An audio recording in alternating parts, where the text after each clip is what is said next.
जय श्री माता जी। आज के सामूहिक ध्यान सत्र में उपस्थित सभी सहजी भाई बहनों का हार्दिक स्वागत है। ध्यान की शुरुआत कुंडलिनी चढ़ा के बंधन लेते हुए करेंगे।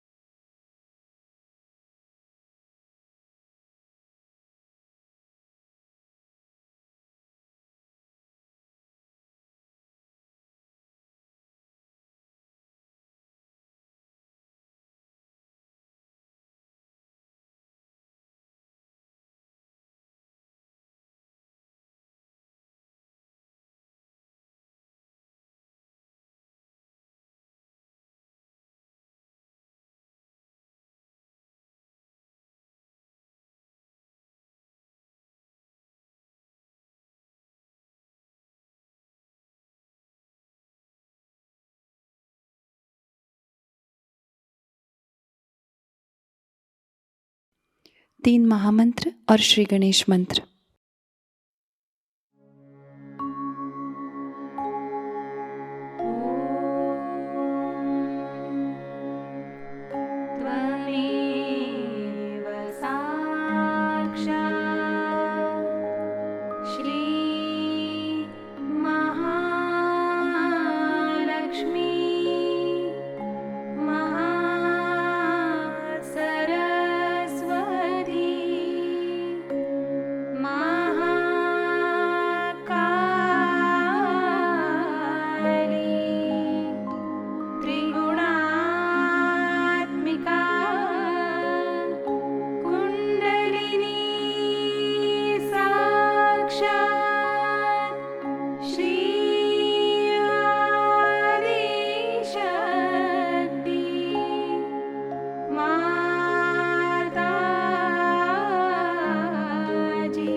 श्री माता जी, हमारा आत्म साक्षात्कार दृढ़ कीजिएगा।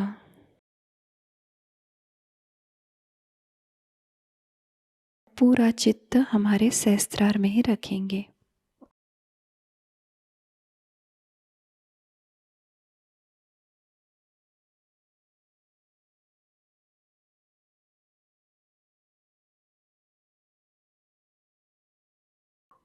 इसी ध्यान की स्थिति को बरकरार रखते हुए हम अभी श्री माता जी की अमृतवाणी ग्रहण करेंगे।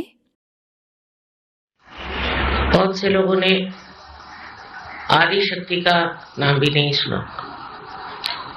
हम लोग शक्ति के पुजारी हैं, शाक्त धर्मी और विशेषकर राजे महाराजे सभी शक्ति की पूजा करते हैं। सबकी अपनी अपनी देवियां हैं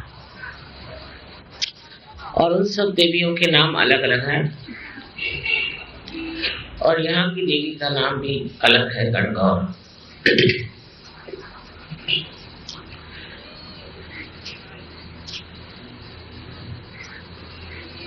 लेकिन आदिशक्ति का एक बार अवतरण इस राजस्थान में हुआ था,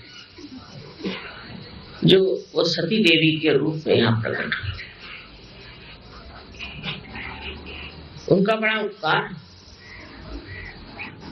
जो राजस्थान में अब भी अपनी संस्कृति, स्त्री धर्म, पति का धर्म, पत्नी का धर्म, राजधर्म, हर एक तरह के धर्म को उनकी शक्ति ने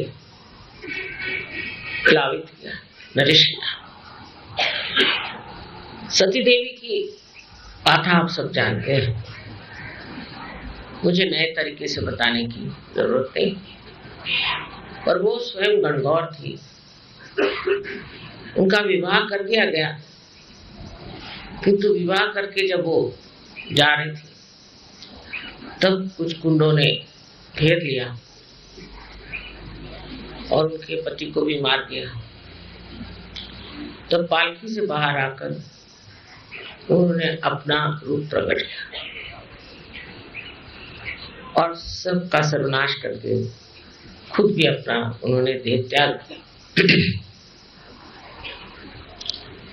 इसमें जो विशेष चीज जानने की है कि बचपन से शादी होने तक किसी भी हालत में उन्होंने अपना स्वरूप किसे बताया, क्योंकि वो महामाया स्वरूप थी।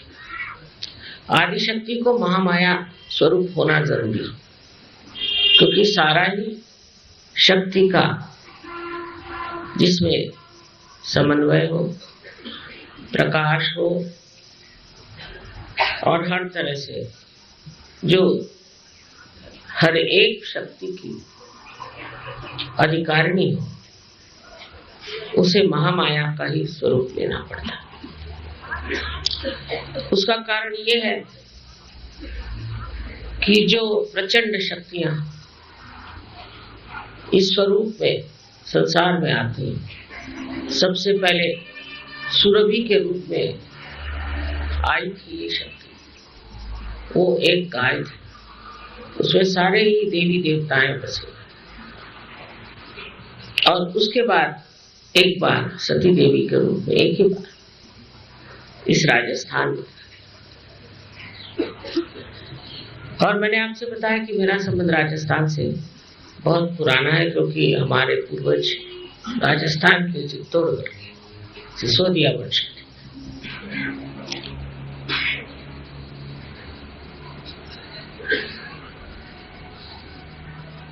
आदिशक्ति की अनंत शक्तियां हैं और ऐसी कोई शक्ति नहीं है जो उनके पास नहीं।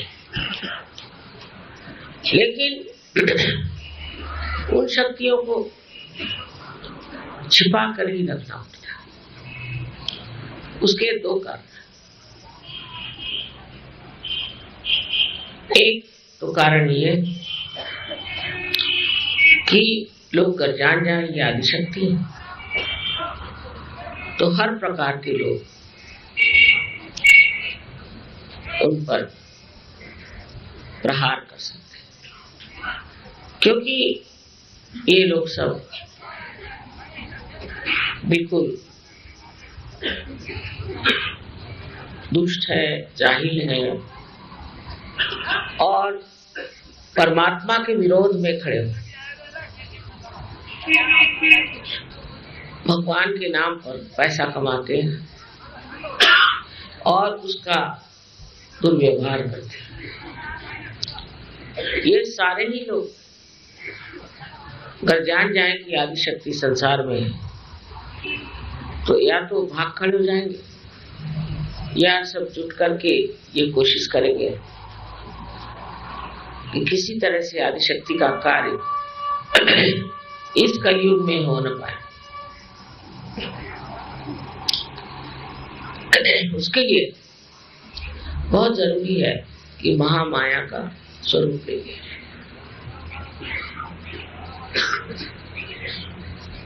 दूसरा, इस स्वरूप में एक बड़ा गहरा काम, सूक्ष्म काम करना है जो कभी भी किसी ने आज तक नहीं किया, वो है सामूहिक चेतना। सामूहिक तो थोड़ी छोड़िए, एक ही आदमी को पार कराने में लोगों को सालों लग जाते हैं। इस कार्य को करना है और वो भी बखूबी इस तरीके से कि किसी को कोई भी हानि न पहुंचे। ऐसे ही जैसे नाव में बिठा करके आराम से दूसरे किनारे पहुंचाते।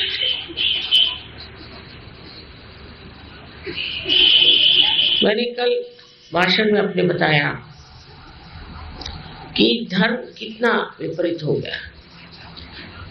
धर्म की बातें जिन्होंने करी वो तो ठीक थे, लेकिन जिनसे कही वो लोग गड़बड़ थे। उन्होंने धर्म को समझा नहीं, धर्म को एक बड़े भ्रांति में डाल दिया। अगर कोई आदमी सोचने लग जाए अपने धर्म के बारे में तो वो भाग खड़ा हो जाए, क्योंकि धर्म के नाम के पीछे जो जो तौर तरीके हैं वो बहुत भयंकर। कहीं तो स्त्रियों की अवहेलना, कहीं तो बच्चों का दमन, तो कहीं लूटमार, हर तरह के गलत काम धर्म के नाम पे लोग करते। एक बार बंबई में बहुत सी गीता छप करके बाहर से आई, तो लोग बड़े खुश हुए कि अब हमारी गीता लंदन में छपने लगी। इससे बढ़कर और क्या बात होगी। हिंदुस्तानी तो ऐसे ही अंग्रेज के पैर पे लौटता रहा, और अब गीता अगर वहां छप गई तो हिंदुस्तानियों ने सोचा वाह क्या कमाल हो। पर एक कोई सूदने थे कस्टम ऑफिसर के दिमाग में आया कि आज तक कोई अंग्रेज सीधी सादी हमारी हिंदी भाषा नहीं बोल सकता, तो ये कौन माई का लाल निकला है जिसने गीता को लिखा है संस्कृत में। कुछ तो भी गड़बड़ हो। तो उन्होंने एक किताब खोली तो देखा उसमें विस्की, समझ गए। सारी किताबों के अंदर विस्की और ऊपर से गीता। तो मतलब ये कि गीता बहुत ऊंची चीज है। हिंदुस्तानियों के लिए गीता का नाम लेते, चाहे वो कुछ जाने न जाने, माथे लगा लेते। लेकिन उसको कैमोफ्लेज जो बोलते हैं कि जो इस तरह से छिपाने की शक्ति है, वो कमाल की गीता को इस्तेमाल करो। कोई सी भी समझ लिया अपने यहाँ टेबल गद्दी हो गए तो उस पर फौरन हम प्लास्टिक बिछा के दूसरा टेबल क्लॉथ बिछा के उसको सुंदर कर लें। और बार बार मैं भी देखती हूँ कि कहीं भी जाइए तो बहुत से पर्दे लगे होंगे, भाई ये क्यों लग रहे, कुछ नहीं। थोड़ा सा पर्दा हटाइए तो ऊपर से खूब सारे गंदे कपड़े, ये सब चल।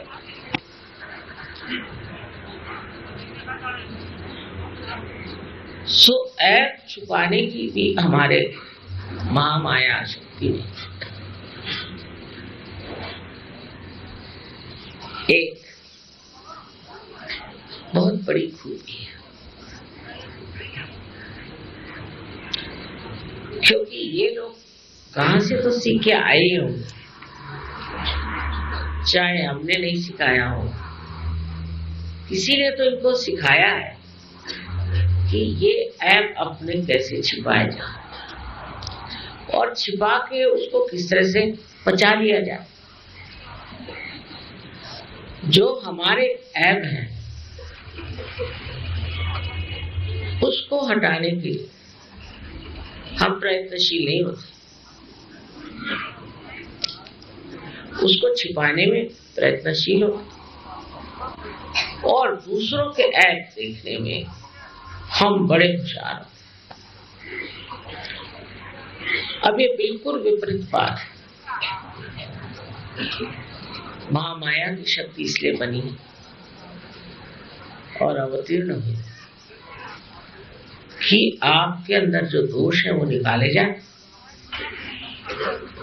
और उसको अपने शरीर में आत्मसात करें और फिर उसकी सफाई करें।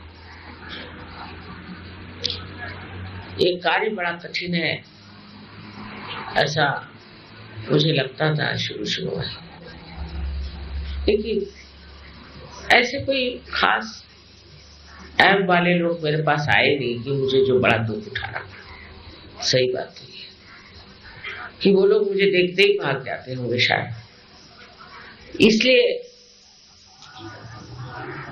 ये मेरे सामने कभी प्रश्न खड़ा था। पर आश्चर्य की बात है कि जो लोग भूत से ग्रसित हैं या जो लोग हमेशा बुरे काम करते हैं और जो लोग गुरुघंटाल हैं, वो सब मुझे अच्छी तरह से जानते हैं। न जाने कैसे, या तो उनकी आंखें पीछे की ओर हैं या जो भी थी, वो मुझे पहले पहचानते हैं। सहयोगी नहीं पहचान पाते, हो सकता है उनकी आंखें चकाचौंध हो जाती, मुझे समझ में आता। पर आप किसी भी भूतग्रस्त आदमी को ले आइए, वो थर थर कांपने लगेगा और ऐसा भागेगा कि आप सोचे किसी ने हंटर मारा है।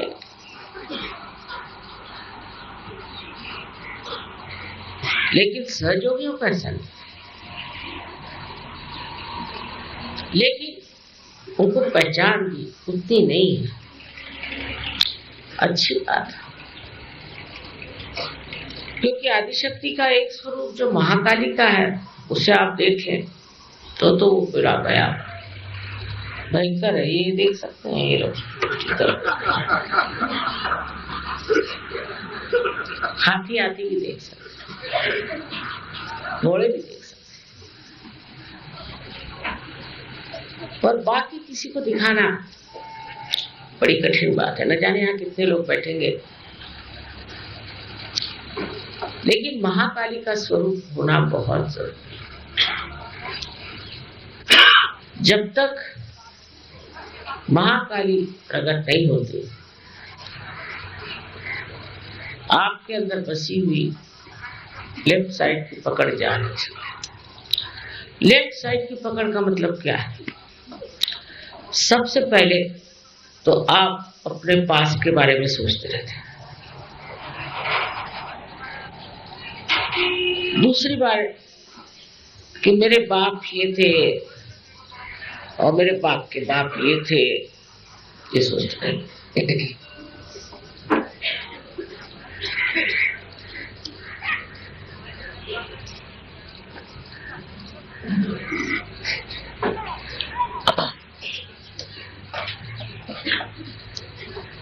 नसीब है उनको अपना पूर्व जन्म याद नहीं आता, पर पूछेंगे माँ मैं पूर्व जन्म में कौन था। अब मैं एक साहब ने मुझे बहुत तंग किया, मैं पूर्व जन्म में कौन था। फिर मैंने कहा देखो बेटे, मैं तुमको नहीं बता रही हूँ, इसका मतलब कुछ गड़बड़ी है। क्यों मुझसे पूछ रहे? इस जन्म में अच्छा तुम मेरे साथ हो, क्यों मुझे बार बार पूछ रहे हो कि मैं पूर्व जन्म में कौन था? उससे तुम्हारा क्या लाभ होने वाला? नहीं, मतलब मुझे लगेगा अच्छा अगर मैंने कहा कि तुम पूर्व जन्म में जयपुर के महाराजा थे, समझ, तो तुमको गद्दी मिल जाए, वहां जाओ तो वहां भगा देंगे सब। तो पूर्व जन्म की बात क्यों करते हो?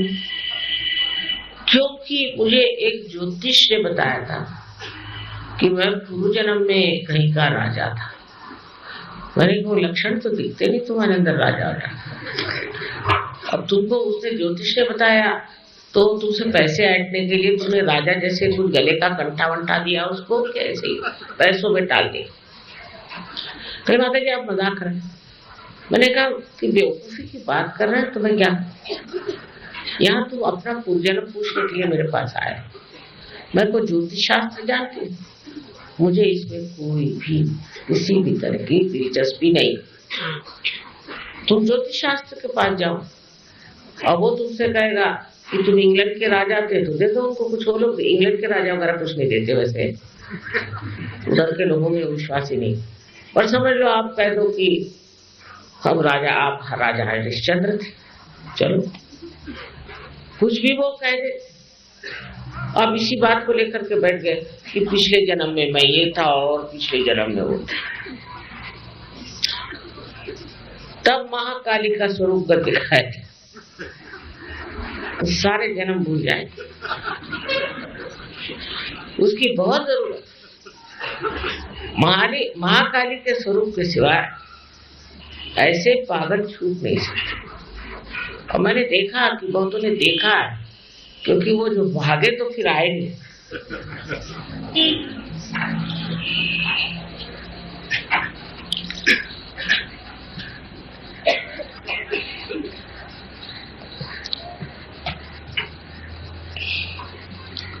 फिर उन्होंने सामना नहीं किया मेरा। अब ये तो बिल्कुल ही सोचिए कि बहुत छोटी सी बात है, पर उसके अलावा महाकाली की जरूरत है कि जिन लोगों को ये गुरुओं ने भूत लगा दिए। अब गुरुओं के भूत ऐसे होते हैं कि या तो आप गुरु का कहना मानो और उन्हीं के जैसे हो जाओ। वो कहे तुमसे कि जाके उसके घर में डाका डालो तो डाका डालो, उसको मार डालो तो उसको मार डालो, उसको ये करो तो एकदम गुरु की आज्ञा शीर्षा बंद करके घूमो तो ठीक, और नहीं तो गुरु लग जाएगा आपके पीछे। आपसे कहा किसी को मारो, उसको नहीं मार सके तो दूसरे से कहेगा इसको ही मार डालो। एक अच्छी बात भी है, ऐसे झूठे गुरु एक तरह से अपना ही और अपने शिष्यों का ही नाश करते रहते। लेकिन यहाँ देखते हैं कि नाश हो रहा है तो भी वहीं चले जा, उन्हीं के चरणों में चले जा। हमारे साहब पुलिस के साथ आए, मैं शायद अशोका होटल में थी, तो मेरे पति ने कहा ये क्या झगड़ा, पुलिस कहाँ आई? तो पता नहीं, देखे तो सही है। तो उन्होंने बताया ये महाशय जो है, इनका नाम मैं नहीं बताऊंगा, ये डॉक्टर साहब है और ये भागे हुए हैं, हाँ, आनंद मार्ग से। तो कहले आपको आश्चर्य होगा माँ, ये आनंद मार्ग के बड़े भारी प्रचारक थे, दुनिया भर में घूमे, खूब पैसा कमाए। और फिर इनके गुरु जो थे वो इनको अपना आद्य शिष्य मानते थे। फिर हुआ तो ये कलकत्ते में देवी के मंदिर में जहाँ बकरा काटा जाता है, ये बात तो क्या वो बकरा इसलिए काटते हैं देवी के सामने कि उसके अंदर भूत डाल करके, और जो भूतग्रस्त है उसका भूत उसमें डाल करके उसको उस भूत से छुटकारा। हम लोग तो नींबू पे ही उतार देते, वेजिटेरियन अपना सब काम, क्योंकि बहुत से बनिए आ गए ना तो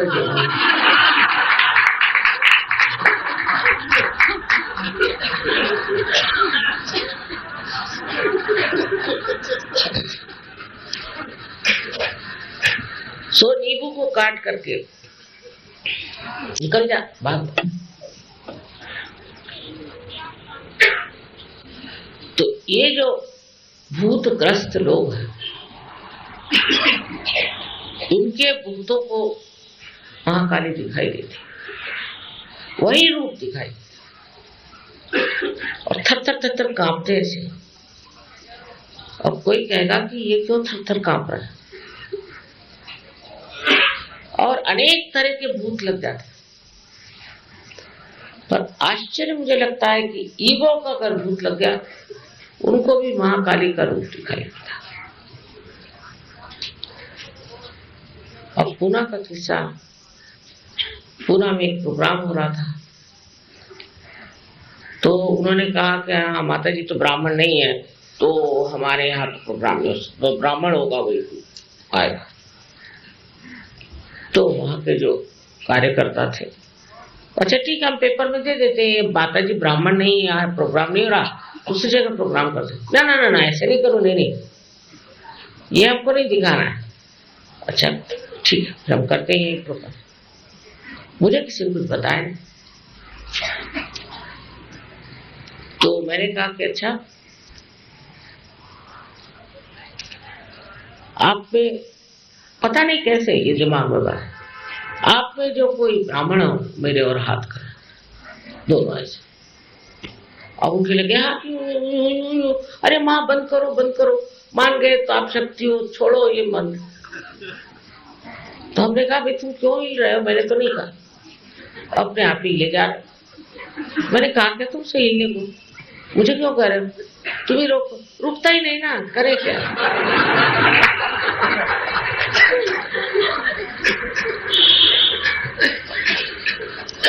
तो मैंने कहा देखो मैंने तो नहीं कहा, पता नहीं क्यों आपको बड़ा भय लग रहा, पता नहीं क्या हो रहा है। अब उनको ये घमंड था कि वो बड़े ब्राह्मण, तो मैंने कहने लगे कि माँ देखो उधर भी कुछ ब्राह्मण बैठे, उनके भी हाथ हिल रही हो। मैंने कहा कबूल, जरा उनसे पूछे ये लोग कौन है, ब्राह्मण? अरे नहीं बाबा हम लोग ब्राह्मण नहीं है, हम लोग सर्टिफाइड पागल है, थाना से आए। वहां पर एक आपके माताजी के पास जाके एक पागल ठीक हो गया था, इसलिए हम आए हैं, हम लोग ब्राह्मण आमन कोई नहीं। अब इनकी आंखें खुली, मैंने कहा समझ गए आप, वो भी पागल और आप भी पागल, दोनों ही पागल।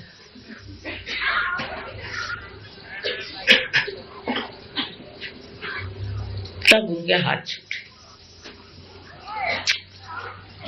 शुरुआत में तो बहुत ज्यादा महाकाली का प्रकार था,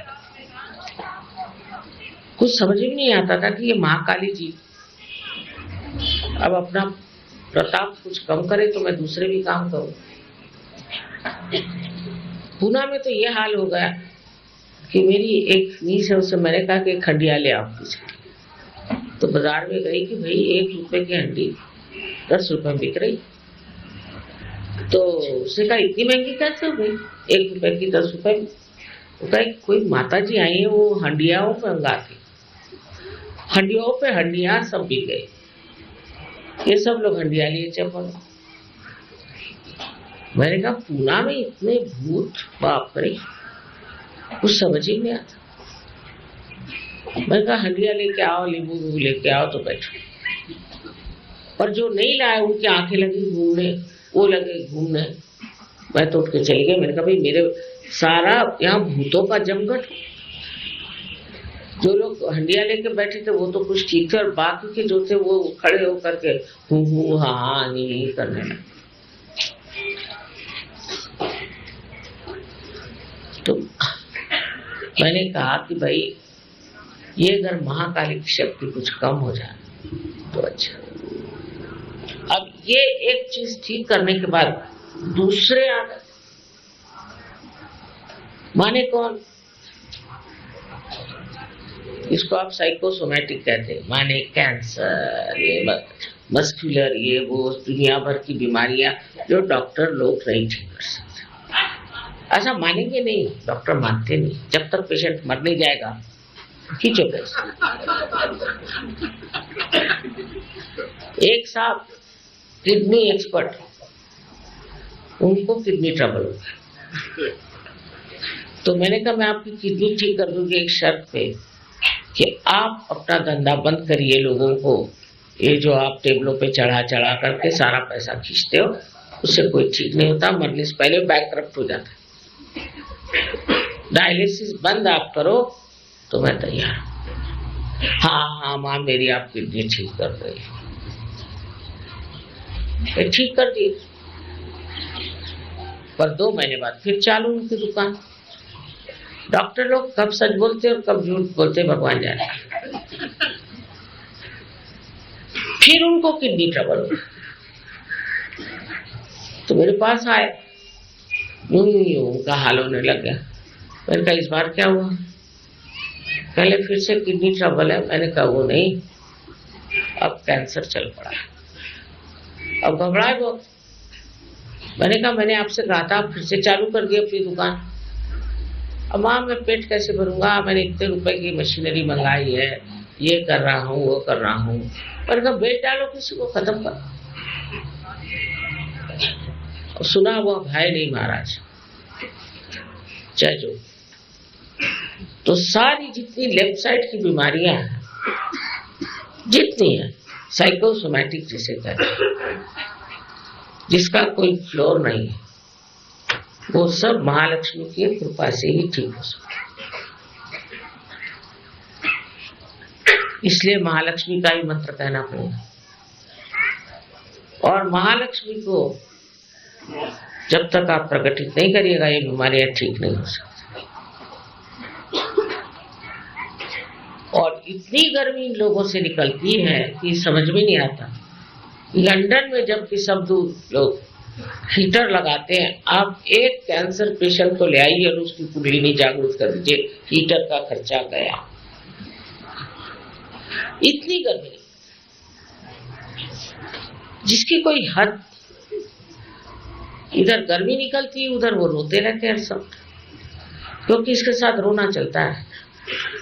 महालक्ष्मी के दर्शन हो तो रोना रुके, तो सरस्वती के दर्शन तो दूर ही रहे, एक तो महाकाली के ही दर्शन।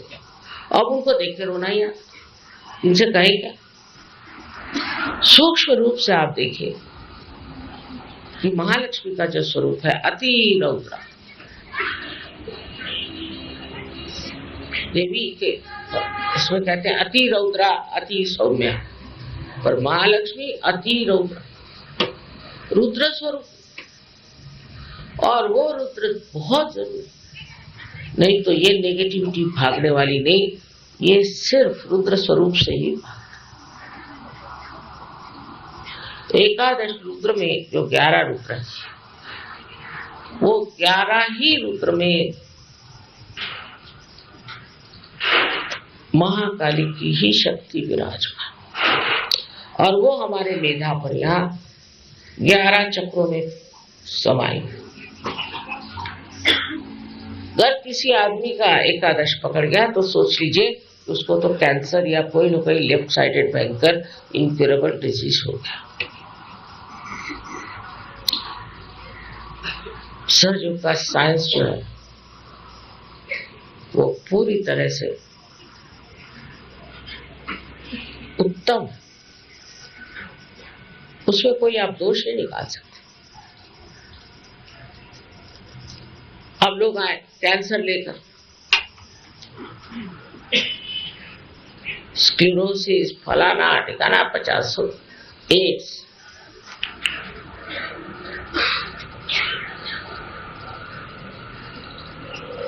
अब कहने लगे कि माँ हम तो कभी किसी गुरु के पास गए नहीं, अरे भाई गुरु के पास नहीं गए, तुम्हारी माँ गई होगी, तुम्हारे बाप गए होंगे। नहीं, वो भी नहीं हो। फिर हाँ, रजनीश की किताबें पढ़ी थी। अच्छा, और सत्य साई बाबा का फोटो हमारे घर में, और एक तो जोड़ लो, मैंने कहा, और 2-4 और बीमारी आ जाएगी, फिर आना। वहां जाएंगे, बीमारियां पकड़ेंगे और यहाँ आएंगे। तो उनमें, उन पर तो रुद्र स्वरूप की देवी का दिखना चाहिए ना। क्या भूतों से कहा जाए, आ बेटे बैठ, अच्छा तू खाना खा, क्या पान। मेरे बहुत लोग पूछते हैं कि माँ, देवी का रुद्र स्वरूप कैसे हो सकता?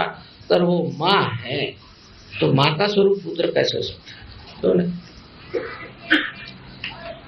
बच्चों को ठीक करने के लिए रुद्र स्वरूप धारण भी करना।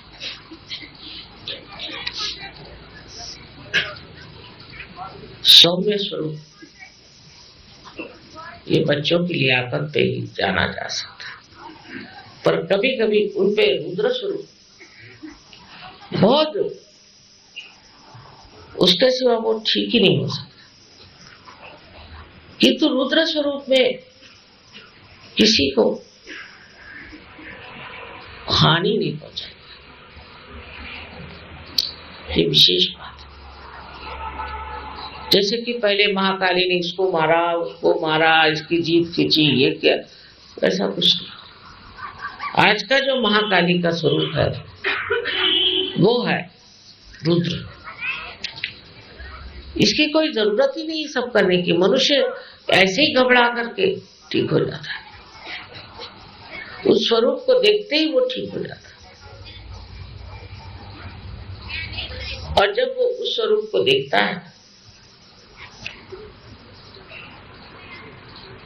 तो अपने आप उसकी बीमारियां ठीक हो जाती है, क्योंकि उसके अंदर जो नेगेटिव चीज है वो भाग जाती। तो किसी की गर्दन काटने की या जीभ काटने की या आंख निकालने की कोई जरूरत नहीं।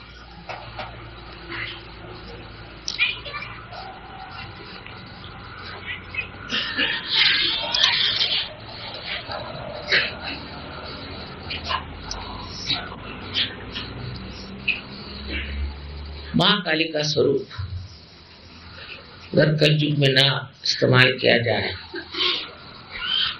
तो सहयोग का कार्य ही नहीं हो सकता, क्योंकि इन नेगेटिव फोर्सेस के कारण सारे चक्र पकड़ जाते हैं, और चक्र ठीक किए बगैर कुंडलिनी चढ़ेगी नहीं। इसलिए महाकाली का स्वरूप बहुत वंदनीय और सराहनीय, जो कि किसी को शारीरिक, मानसिक, बौद्धिक किसी भी प्रकार की हानि नहीं, सिर्फ उसके स्वरूप से ही जो बुरी बातें हैं वो भाग जाती हैं। अब मियाँ बीवी के झगड़े ये सबसे बड़ा प्रॉब्लम है आजकल, क्योंकि बीवियां पड़ गई और मियाँ चाहते हैं कि बीवी बिल्कुल देहाती हो,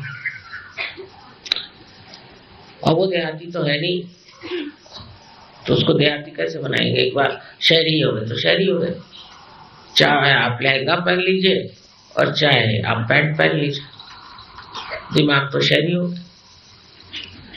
अब जब शहरी दिमाग हो गए तो उसके बाद जो स्त्रीत्व था वो तो कम हो ही जाता है, पुरुषत्व ज्यादा आ जाता है, स्त्रीत्व कम आ जाता है।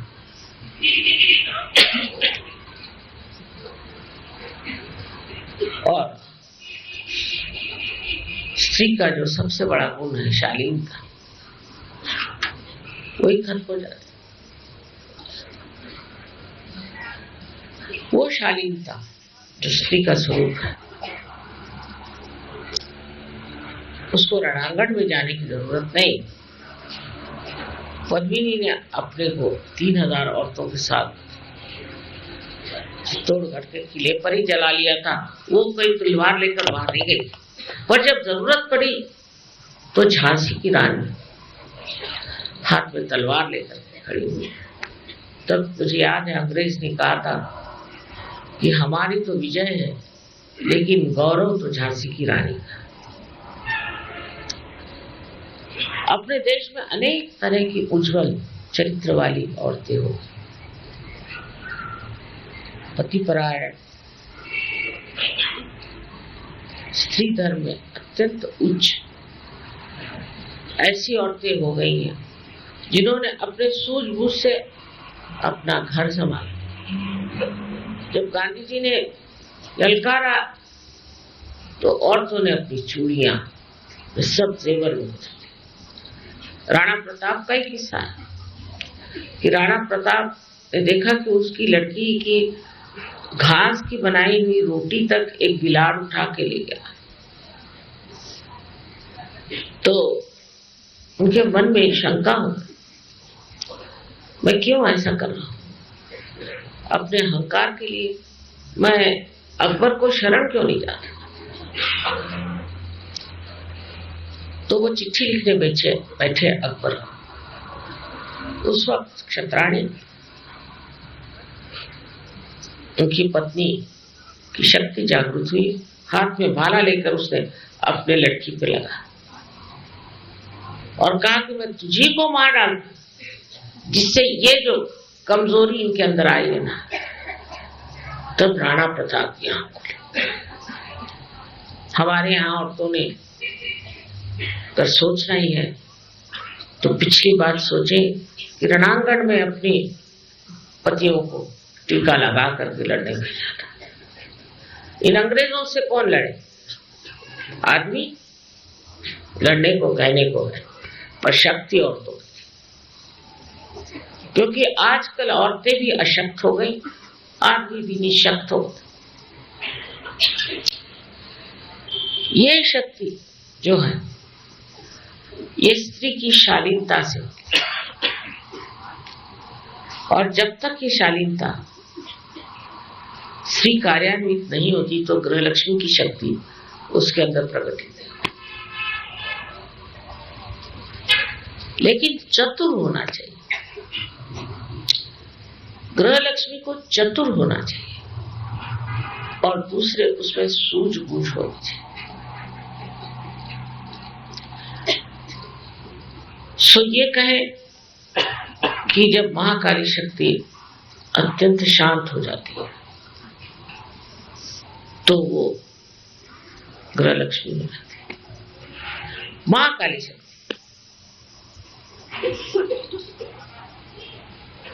तो हम फातिमा बी को मानते हैं कि वो गृहलक्ष्मी का सिंहासन को शोभित करती है।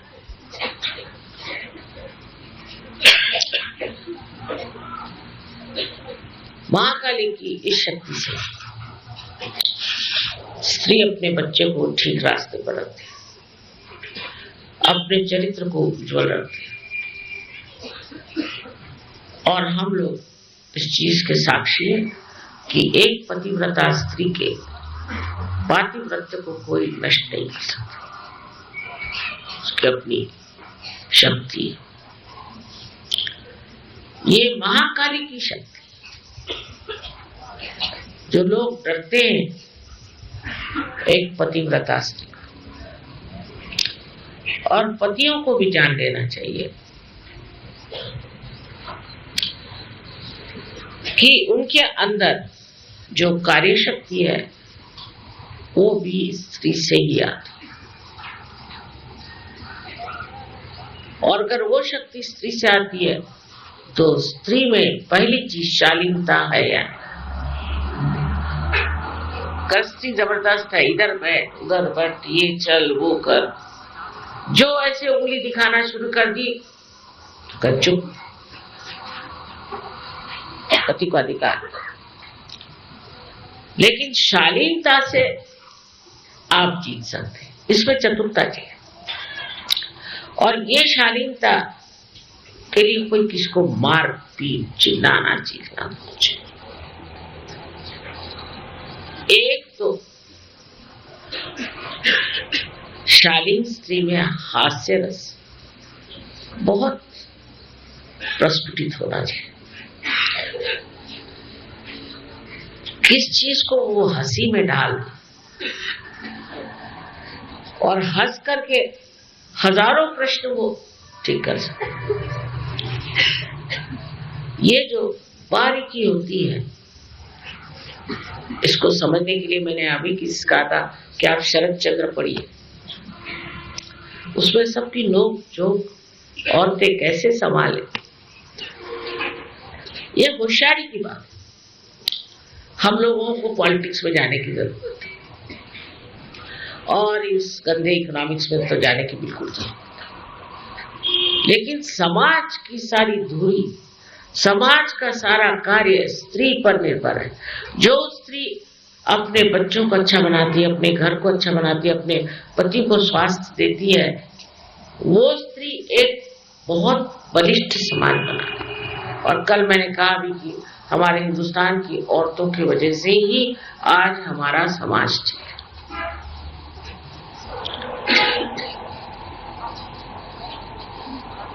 पर स्त्री का स्वभाव शालीन होना चाहिए और उसकी शक्ति भी शालीनता,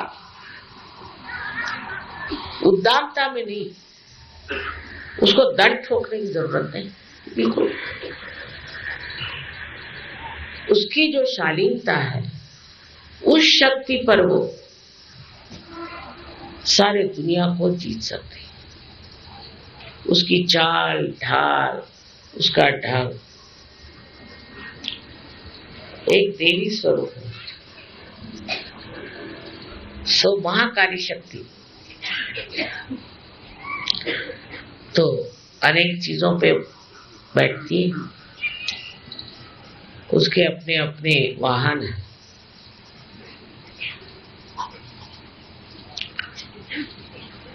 लेकिन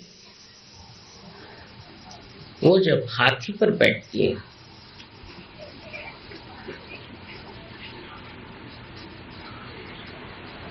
तो उसे ललिता गौरी कहते हैं।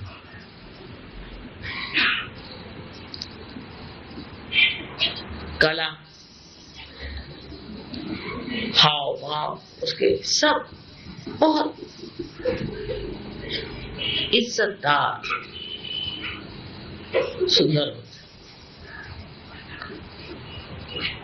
जरूरी नहीं कि आप घूंघट, जरूरी नहीं कि आप सर ढकें, लेकिन आंखों में शालीनता हो। शालीन बहुत बड़ा शब्द, इसमें बहुत सी चीजें समाई हैं। क्योंकि जो रुद्र स्वरूपा है, उस रुद्र स्वरूपा को मेरे सौम्य स्वरूप होना है। इसीलिए कहा है कि आप घूंघट ले लो, सर ढक लो, बुर्का ले लो, क्योंकि आप महाकाली, जो आपको देख ले वही भस्म हो जाए, जो विधि निगाह से आपको देखे वही खत्म हो जाए। आपके संरक्षण के लिए नहीं, प्रोटेक्शन के लिए नहीं, लेकिन वो दूसरे के जो आपके ऊपर बुरी निगाह डाले वो भस्म हो, वो नष्ट हो जाए।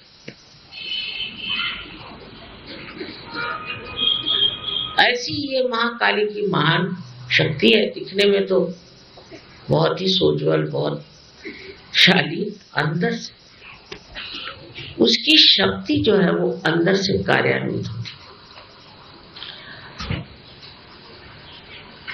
तो महाकाली को लोग कहते हैं कि ये तो बड़ी रुद्र शक्ति है मां, किंतु इसकी शालीनता देखने पे आश्चर्य होता है कि क्या ये महामाया है। देखो कि है तो महाकाली और इतनी शालीन, जैसे नववधु जैसे, वाह क्या कहते हैं। ऐसी शर्माएगी, ऐसे मीठी बोल बोलेगी जैसे फूल जड़ है, ऐसे प्यार करेगी कि विश्वास नहीं। लेकिन ये महाकाली की शक्ति, जिसने पा लिया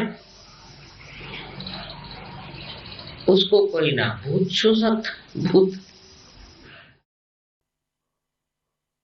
अब हम निःशब्द ध्यान में रहते हैं।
दोनों हाथ जोड़ के श्री माता जी के प्रति आभार व्यक्त करते हैं और प्रार्थनाएं अर्पित करते हैं। परम पूज्य श्री माता जी, आज का सामूहिक ध्यान हम आपके श्री चरणों में समर्पित करते हैं। आज के ध्यान में आपने हमें निरानंद प्रदान कर हमें चैतन्य से आशीर्वादित किया, इसलिए हम आपके हृदय से ऋणी हैं। संपूर्ण विश्व में विश्व निर्मल धर्म प्रस्थापित करने हेतु कृपा कर हमें सहयोग प्रचार प्रसार का शुद्ध एवं प्रभावी माध्यम बनाइएगा माँ। हमारी सभी प्रार्थनाओं का स्वीकार कर हमें आशीर्वादित करने की कृपा करना माँ। जय श्री माता जी। सामूहिक बंधन लेते हैं।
आज का ध्यान केंद्र संपन्न होता है। जय श्री माता जी।